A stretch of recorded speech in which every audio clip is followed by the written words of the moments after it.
अच्छे और बुरे, शुभ और अशुभ, शुभ विकल्प और अशुभ विकल्प, पूजा करने के विकल्प शुभ हैं, तीर्थ यात्रा के विकल्प शुभ हैं, माला करने के विकल्प शुभ हैं, अभिषेक करने के विकल्प शुभ हैं। मुनिराज अपने 28 मूल गुणों को पालन करने का जो विकल्प करते हैं, ईर्ष्या समिति का देख के चलना है, जीवों की हिंसा ना हो जाए, ठीक है, भाषा समिति का पालन करते हैं, कोई वस्तु ग्रहण करते हैं शोधन करके ग्रहण करते हैं, शोधन करके छोड़ते हैं, इन सब में जीव दया का परिणाम होने के कारण, संयम का परिणाम होने के कारण इनके इच्छा पूर्वक जो भी परिणाम हो रहा है विकल्प, वो शुभ प्रवृत्ति है। कौन सी प्रवृत्ति है? तो मन की, वचन की और काय की शुभ रूप प्रवृत्ति जो है वह प्रशस्त है, और मन की, वचन की और काय की जो प्रवृत्ति शुभ नहीं है, जैसे खाना बनाना, झाड़ू लगाना, ठीक है, दुकान चलाना, पैसा कमाना, खाना पीना, ओढ़ना सजना संवरना, ये सब भोग प्रवृत्ति है, राग प्रवृत्ति है संसार रूप वाली। इसलिए इसको कौन से कोटे में डालेंगे? कौन से कोटे डालेंगे? देव शास्त्र गुरु से राग, ये प्रशस्त विकल्प है। परिवार से, सज्जनों से, दुनियादारी से राग, ये अप्रशस्त विकल्प है। माता पिता की सेवा करना भी अप्रशस्त है और गुरुओं की सेवा करना प्रशस्त है। एक संसार का कारण और एक राग संसार का कारण हो रहा है और एक राग मोक्ष का कारण हो रहा है। राग दोनों हैं पर कारण अलग अलग होने से एक में धार्मिक प्रवृत्ति है, एक में कर्तव्य की प्रवृत्ति है, ठीक है ना।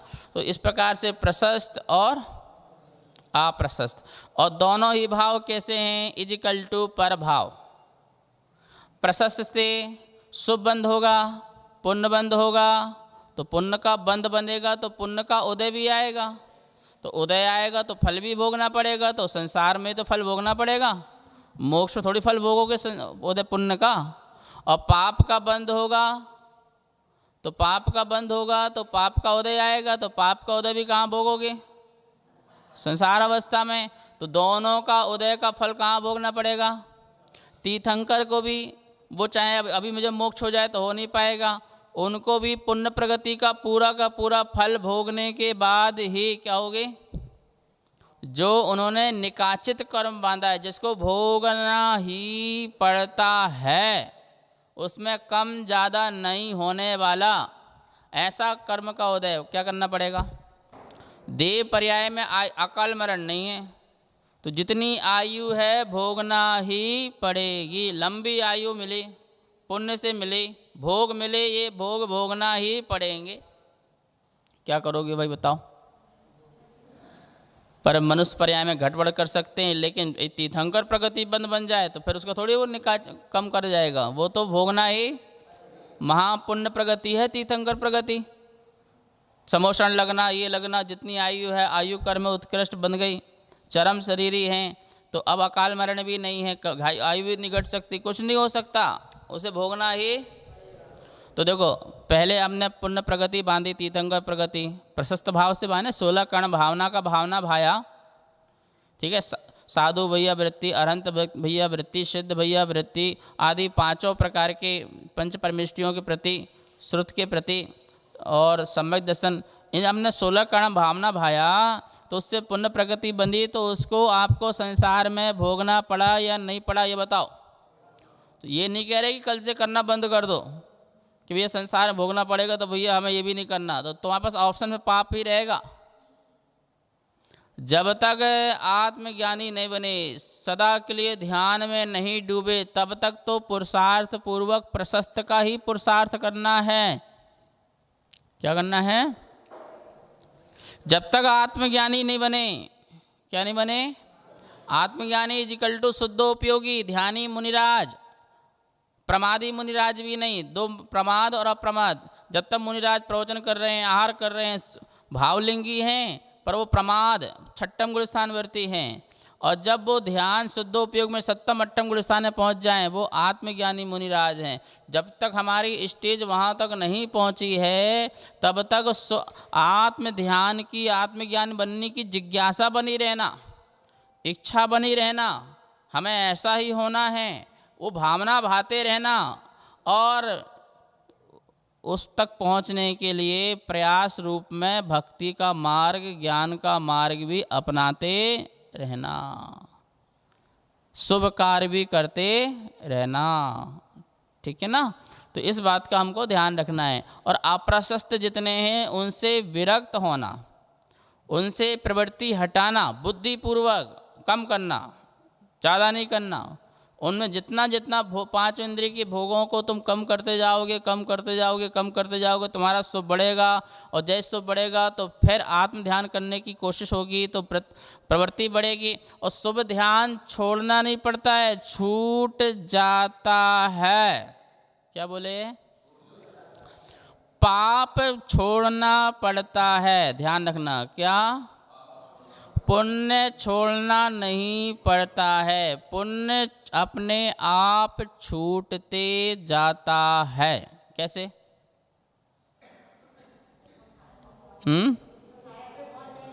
देखो, कोई व्रती बन जाए, कोई क्या बन जाए?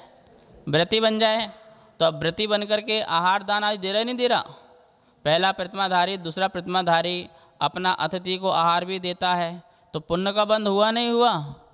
बोलो, होता नहीं होता है? और वही व्रती 11वीं प्रतिमाधारी बन जाए, कौन सा प्रतिमाधारी बन जाए? तो आहार दान छूट गया नहीं छूट गया? आहार दान देने का भी विकल्प छूट गया नहीं छूट गया? बोलो। एलक छुल्लक बन गया, तो एलक छुल्लक बनते ही चौके लगाने के भाव अब हैं क्या?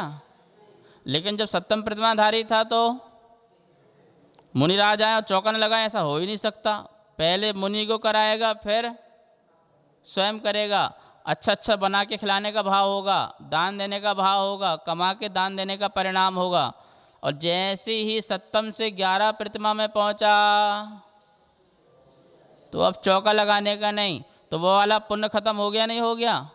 अपने आप विकल्प, ये वाला पुण्य का विकल्प। अब वो मुनिराज बन जाए। कौन सा बन जाए? मुनिराज। तो एलक छुल्लक संबंधी जो पुण्य का विकल्प था, क्या हो गया? वो ही खत्म।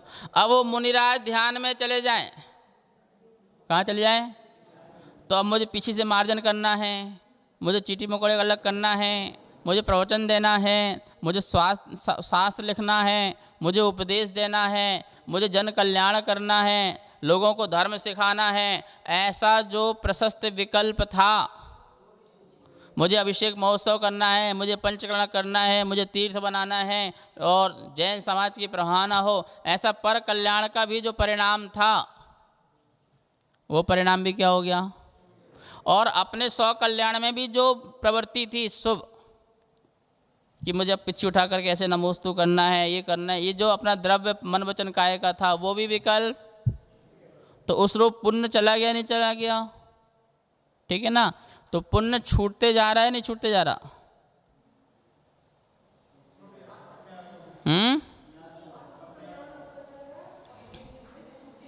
छूटते जा रहे हैं। अपने जैसे से प्रभाव अलग होते जा रहे हैं और स्वभाव में जाते जा रहे हैं। अपने आप मनोचनकाय की प्रशस्त प्रवृत्तियां भी अलग होते जा रहे हैं। लेकिन पुरुषार्थ पूर्वक क्या छोड़ना है? हाँ, तो पुण्य पाप को तो हम लोग ही तो अलग अलग कर रहे हैं। कुंद तो सीधे प्रभाव कह रहे हैं। क्या बोले? पुण्य पाप को तो हम कैटेगरी बना रहे हैं ना। हाँ भाई, इस लाइन में खड़े हो जाओ, ये वाले इस लाइन में खड़े जाओ, ये वाले। लेकिन हैं तो सब मनुष्य ना। ठीक है ना? वो तो हम कैटेगरी कर रहे हैं कि महिला यहाँ हो जाओ, पुरुष यहाँ बैठ जाओ। कैटेगरी तो हम बना रहे हैं, लेकिन हैं तो स्वभाव की प्रभाव। बोलो। देखो, दो ही परिणाम है, शुद्ध उपयोग, बोलिए, अशुद्ध उपयोग। अब अशुद्ध की तो हम फिल्टर कर रहे हैं। किसके?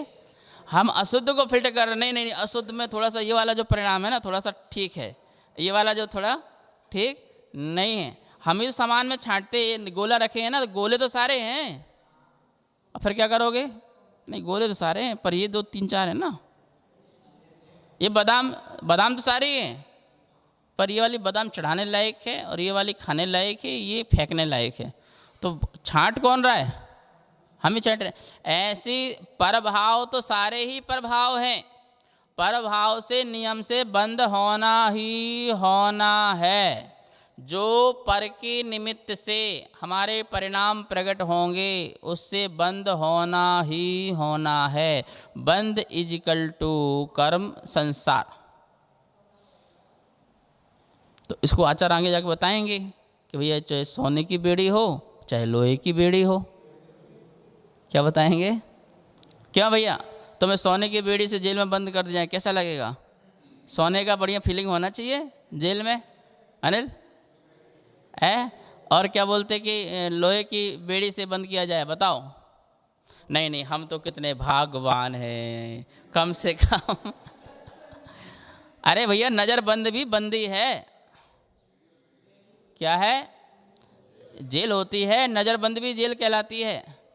आपकी स्वतंत्रता नष्ट कर दी गई ना, आप अपने मन से जा नहीं सकते, निकल नहीं सकते, बाहर नहीं जा सकते हो, तो आप भले सोफा सेट में बैठे हो, टीवी देख रहे हो, बढ़िया सारे फ़ोन सब कुछ कर रहे हो, लेकिन नज़र बंद तो जेल ही है। ओपन जेल भी होती है, बंद जेल भी होती है। तो जेल है ना। हम तिहाड़ जेल में प्रवचन करने गए थे, तो वहाँ पे जो 5-10 साल हो गए हैं और अनुशासन आदर्श हो गए हैं, तो उनको अपनी जॉब बाहर ढूंढ सकते हैं वो लोग। सज़ा तो 25-30 साल की है, जॉब ढूंढ सकते हैं और जॉब मिल जाती है। सुबह जाते हैं और शाम को वापस। हाँ शाम। उनको फिर सबके साथ नहीं रखते, उनको फ्लैट बना रखे वहाँ पर तिहाड़ जेल में, फ्लैट बने हैं, फ्लैट्स। उनको अलग अलग रूम दिए गए हैं, उनकी टीवी है, सब कुछ है, फ्रिज है, अपना हाथ से खाना भी बना सकते हैं, अपनी जॉब का पैसा यूज भी कर सकते हैं। तो वो लोग सुबह जाते हैं और शाम को फिर वापस आ जाते हैं। तो कैसा अनुभव करते होंगे बाहर जा कर के? तो ऐसे ही पुण्यात्मा अनुभव कर लेता है बस, और क्या है तो सजा ही, थोड़ा फ्रीडम महसूस कर लेता है, लेकिन है तो एक परमानेंट वाला अंदर बंद है, एक थोड़ा बाहर थोड़ा घूम फिर लेता है, पर दोनों सजा ही है, बंद ही है, ऐसा एक भाव कहते हैं। ठीक है ना? पर व्यवहार अवस्था में नहीं, व्यवहार अवस्था में दोनों अलग हो जाते हैं। व्यवहार में बोलते नहीं पुण्य पुण्य है और पाप पाप है। पुण्य हमारे लिए मोक्ष के लिए कारण है और पाप तो नियम से संसार का ही कारण है।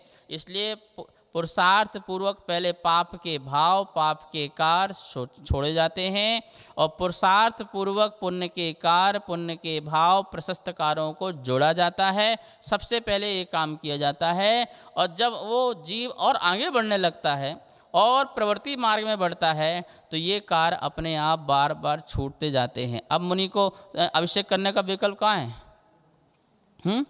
और ध्यान में चल जाए तो कराने का भी विकल्प नहीं।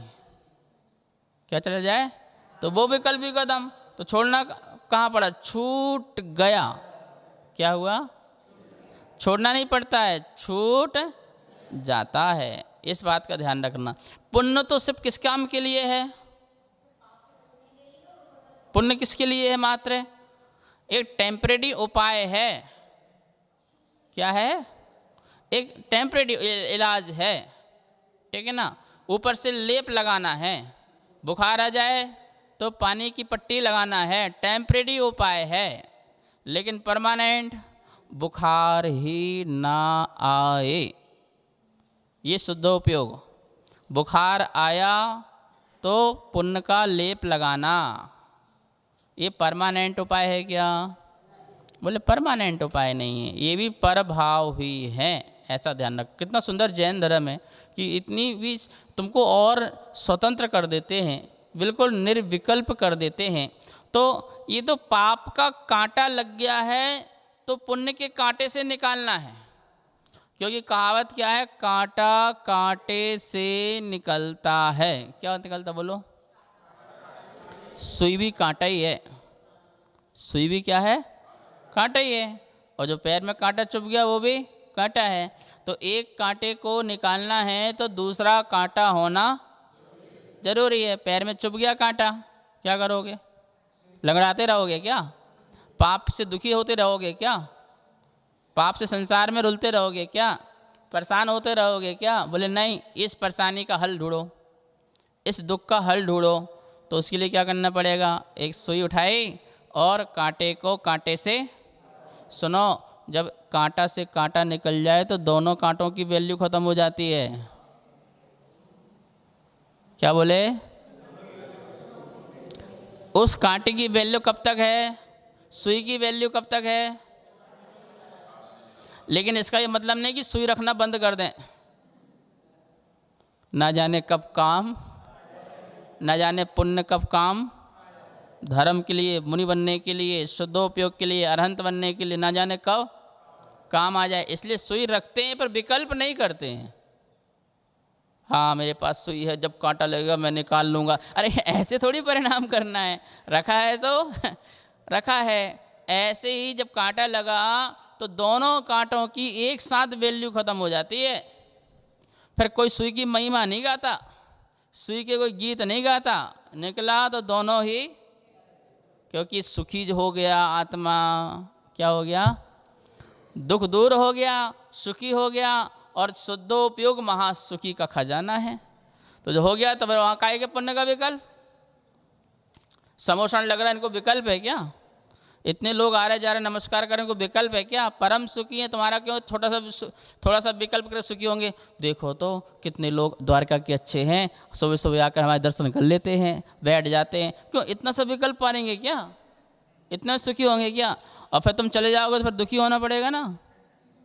है राम, बताओ शाम से कोई आया ही नहीं है, महाराज जी यहाँ बैठ के विकल्प करें। देखो तो कोई दिन को आता ही नहीं है, शाम को आता नहीं है, क्यों विकल्प करेंगे भाई? जैन धर्म का फार्मूला है, बोलो, आओ तो वेलकम, नहीं आओ तो भीड़ कम। क्या है? ये जैन धर्म का सिद्धांत है, बिल्कुल बढ़िया, समझ में आया ना? इसको ध्यान रखो।